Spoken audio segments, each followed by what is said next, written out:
La Carme va haver de deixar la seva feina fa 5 anys, el dia que a la seva filla li van diagnosticar el síndrome d'Angelman. Desde que te levantas hasta que te acuestas, ella es diferente y ella necesita mucha atención. Y en todo momento, claro, y las terapias, que son muchas. Logopedas, fisioterapeutas, requieren comprar fármacos para la epilepsia, para dormir. L'Angelman és una malaltia genètica molt rara.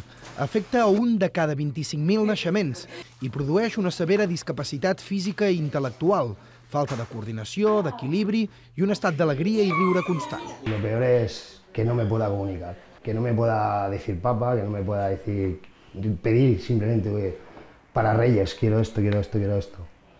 Els malalts d'Angelman seran dependents tota la seva vida. Ella va a necesitar siempre a alguien.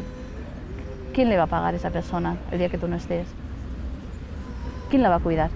L'Associació Espanyola d'Angelman du a terme una campanya de recollida de mòbils usats. L'objectiu, donar suport a una investigació sobre el diagnòstic.